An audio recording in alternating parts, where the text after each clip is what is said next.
My name is James Shepard, and I'd like to thank you for joining us for the, I think this is actually our fourth CCSalesPro show. Of course, we've been doing this on Fridays for a long time, but we just started this new format 4 weeks ago, and I'm really excited about it. On today's show, we're going to talk about playing the numbers game.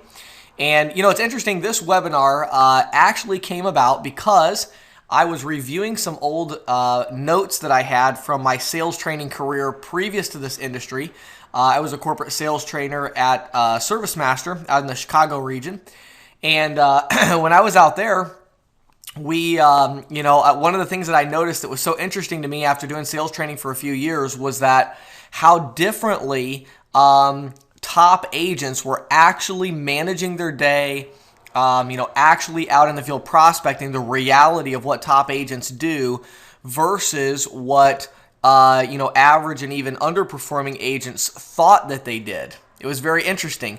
For instance, I would talk to, an agent that maybe was underperforming, and I would say, what is it that you think that you do differently than, so-and-so who is a top agent?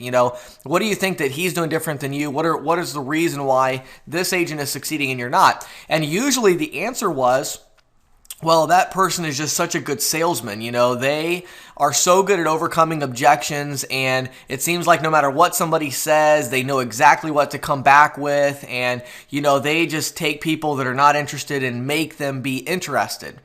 Then I would call in that agent and say, let me ask you a question. Here you are just tearing it up, doing a great job. What is it that you're doing that's different than, this other agent who's underperforming? And he would say, well, that's really simple. I'm out in the field a lot more hours than he is. I work a lot harder. And he said, the other thing is, he says, this guy is always, worried about objections and always trying to he'll spend 20 minutes talking to somebody that's not interested. Whereas for me, he said, I'm really confident. I know if somebody's going to buy from me, they're going to buy from me. And if they're interested, then I sell them. And if they're not, I move on very quickly. And so it was interesting to me that, here the top agents were really just playing the numbers game, working really hard. Of course, they had some good sales skill and they had practiced their pitch, but really that wasn't really their competitive advantage over the average or underperforming agents. Their real competitive advantage was playing the numbers game and just being more efficient and really having a good process in place and then moving on quickly. So that's what we're going to talk about today, is playing the numbers game. Even if you are a top agent, I hope you get a few tips from this that are a benefit to you, that kind of help you out a little bit. So first of all, let's talk about our core values. We have 4 core values. I still say 3 because for the longest time, our core values were always learning, always living, always leveraging, which I came up with in over the course of a week. And I was so excited because they all, say always, and then they start with an L. So I was so excited, But for about a year, I've known that we needed to add another core value. And I kept calling it always adding value to my wife, Christina. And I kept telling her, I've got to think of a word that starts with L that I can use for this. And finally, after about a year, my wife finally told me, why don't you just add the stupid thing to be always adding value? That's what you mean. The most important thing is that you have the core value, not that it starts with the letter L. So we now have 4 core values. So let's go through these. Number 1, always learning. You cannot improve if you do not have a plan. In other words, you have to have something to improve upon. Many agents, I talk to them and they say, I really want to improve my pitch. Okay, well, my first question is, what is your pitch right now? And usually those agents are like, I usually say something like, no. If you want to improve your pitch, you got to have your pitch written down. You got to know what you say. What is your current plan? If you say, well, I want to get a better schedule. Okay, let me take a look at your schedule right now. Well, I don't even have a schedule. Okay, then you can't improve it. You have to have something if you want to improve on that something. Okay, so write out your pitch and then say it exactly like that so you can improve on it. One of the most important reasons to write down your pitch is actually so that you can change it and improve it. But if you don't have anything written out, if you don't have a plan, then you cannot improve. Second core value, always living. Always living, we're talking about living life on purpose, living according to a schedule, etc. And in this course, what we're going to talk about today on this show is investing your time with people who are not going to waste it. Don't spend a lot of time with people that are not interested, that don't have any interest in what you're talking about, don't spend a lot of time on them. And we're going to talk about that in detail today. Always leveraging. Our core value of always leveraging talks about leveraging processes and technology to get more done in less time. Now, as it relates to playing the numbers game, you need to have a very simple memorized process to take your prospects from yes through installation. One of the most common misconceptions with average or underperforming agents is that most of the sales are coming from people saying no and then you getting them to say yes. That is actually not true. It is a misconception. I have been in 2 different industries now as a sales trainer of hundreds of sales agents, and I have done my homework, and I can assure you that the huge majority of your sales are going to come from people who show an interest in what you're offering, usually right at the beginning or definitely within the opening conversation, okay? Most of your sales, the huge majority. I did a pretty extensive statistical analysis at the last place we were selling lawn care door to door, and I discovered there that roughly 80% of all of the sales that we made came from people who showed some kind of a buyer sign after the opening pitch. In other words, my agents would make a pitch and the customer would ask a question, which is a buyer sign. They would show some kind of interest, and that's where 80% of the sales were coming from. However, I also found that most average or underperforming agents were spending 80 to 90% of their time with people that were not showing interest up front. So they were really playing a terrible numbers game, and that's really what we're going to talk about today, is how to use a memorized process to take a prospect from yes through the installation process.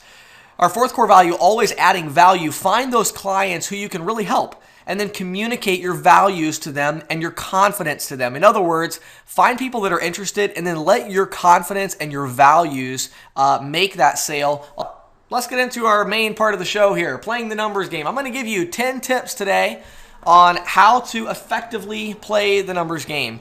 If you want to get more sales in less time, these are 10 tips of how to play the numbers game. Number 1, start by answering the question, what do I do? What do I do? Let's start really basic here, okay? What do you do every day? What do you do every week? What do you do? How are you generating leads? There's many different ways. What do you do? How do you generate business? And then number 2, when do you do it? When do you do it? How many hours a day do you work? When do you do your prospecting? Okay, so the first 2 are very, very simple. You have to start by answering the question, what do I do and when do I do it? And then number 3, look for interested prospects. So we have to start with these 3 just kind of core basic philosophies. Because if you don't have these 3, you cannot play an effective numbers game. It's just not going to happen for you. You're going to be very frustrated because you just haven't decided what it is that you do exactly. And when I say what you do, I mean everything about, when you go in, what's your pitch? What kind of paperwork do you bring with you? Do you close people on the spot, or do you always get a statement every single time? If you do close people on the spot, when do you close them on the spot? What do you do with the statement when you get it? What marketing materials do you hand them? Do you hand them a business card? If so, what contact information is on there, and what do you do if somebody contacts you? You've got to think through all of these questions and figure out, what do I do? One of the best ways to do this, guys, is to look at it from the outside like a manager. Imagine if you were the sales rep and you were also the manager and you had to manage yourself. Okay? That's what it means to be self-employed. It means to be self-managed. So if you were managing yourself, what procedures would you put in place? What would you have you do? Answer that question. And then secondly, when would you have you do it? If you were working for you as a sales agent, what hours would you be required to work? And when would you do certain things? When would you go prospecting? When would you take your lunch break? What day would you have off every week? Questions like that. How would you have you manage your callback file? Look at it like a manager and, answer all of these basic questions. And then thirdly, look for interested prospects. Your goal here is not to find somebody to argue with. Your goal here is not to win the argument. Your goal is to locate interested prospects and then sell them. That's your goal. Too many agents get too worried with, I hear this all day long. Agents will call me and say, what do I do when somebody says they're not interested? What do I do when somebody says my brother does my credit card processing? What do I do when somebody says my best friend does my credit card processing? What do I do when somebody says my best friend of 20 years does the credit card processing? Okay, let me answer all of those questions for you in one answer. Are you ready? Walk out. That's what you do, okay? Minimize your time investment and move on. Now, obviously, we want to go after, if somebody gives me an objection, I'm going to rebuttal that objection once, maybe twice if they seem like they're not interested. But I'll tell you this, if they're not interested and I've been in their business for 5 minutes, then guess what? I'm moving on to the next one. I'm not wasting my time. Usually, if I walk into a business and they're not going to buy from me, I am rarely in that business longer than 3 minutes. So time yourself sometime. Look at your clock when you walk into the business. Look at your clock when you walk out. If they're not interested and you spent more than 3 to 5 minutes in that business, then you're not playing a very good numbers game because you got to find interested prospects. Number 4, recognize that no is increasing your odds. Every time somebody tells you no, that is increasing your odds of getting a yes, no matter what your interest rate is in your area. And this is another big, huge misconception that agents have. They call me and say, my area is too tough. Well, what does that mean exactly? Your area is too tough.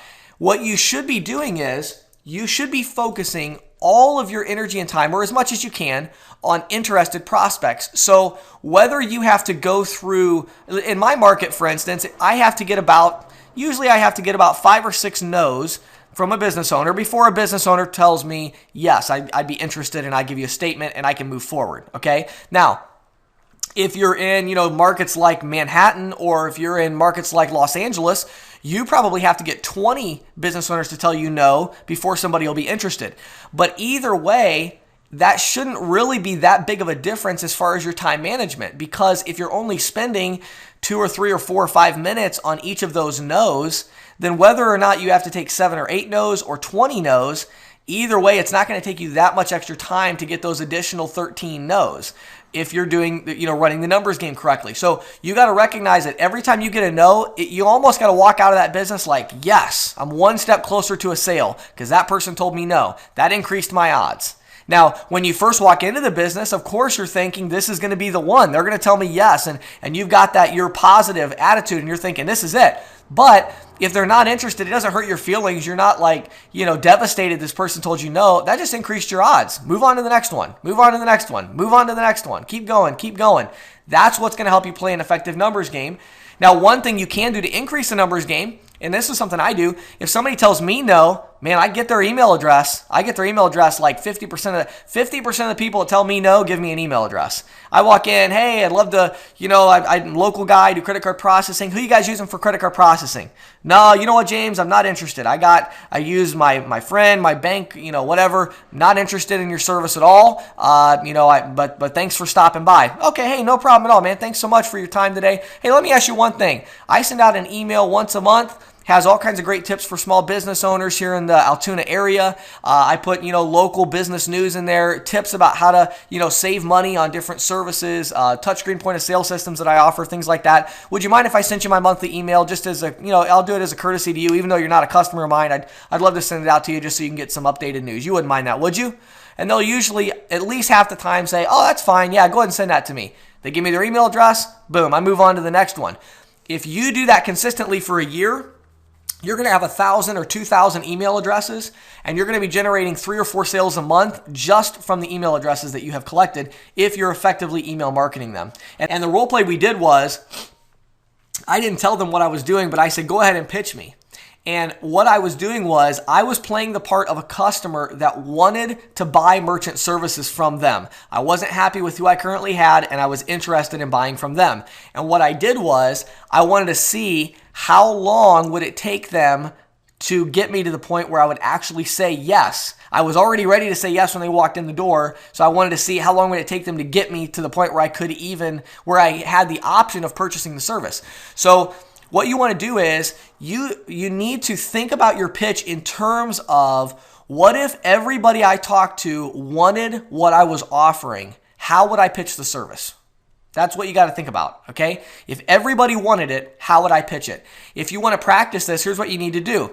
You can either talk with your sales trainer, have them play the part of talk to your sales coach or sales trainer, say, hey, I'd love to just do a quick role play. Can you just be an interested prospect? And I'm going to kind of walk you through my process of signing someone up so you can see and give me some tips on what I could do better. You be that person, I'm going to pitch you, and you tell me, you just be the customer. And, then she was playing the part of an interested prospect, and that really helped me. And I went through the whole thing. I actually went through everything from the opening pitch all the way through the paperwork with my wife. And she I told her, you really got to get into the mindset of being like an interested prospect and help me understand, what is it that I need to do better? Where in this process do you feel uncomfortable? You know what I mean? And that's really where I got a lot of my ideas. Like, for instance, with the social security number, I got that tip actually from, I can't remember if it was Christina or one of my sub-agents, but I was role-playing with them doing this routine.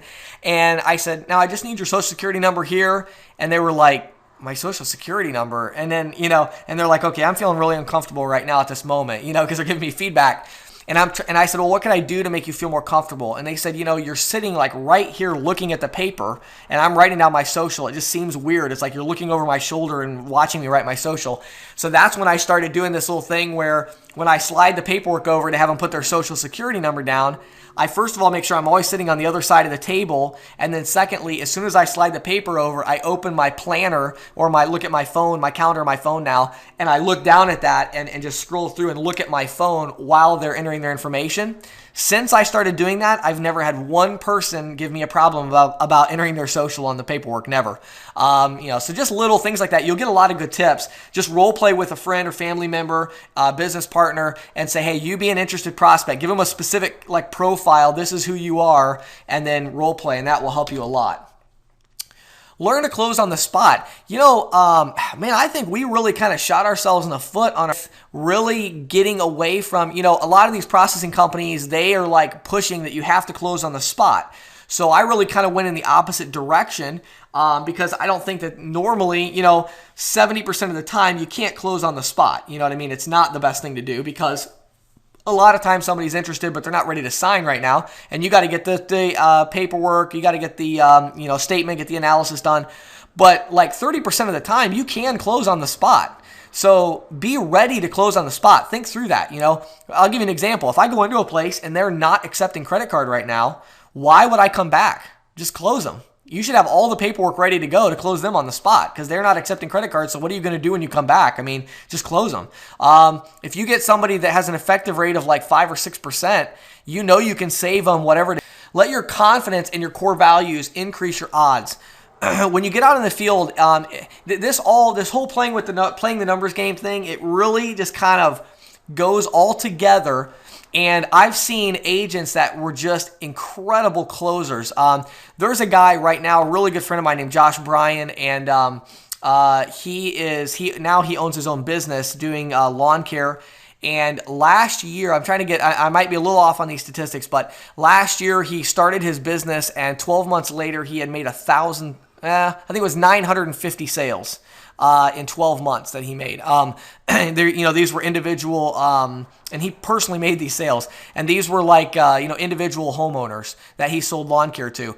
He's just incredible. And guys like that, having worked so closely with so many people like that, and being halfway decent at sales myself, I've really seen this playing the numbers game thing come together. And a lot of it has to do with your confidence and your core values.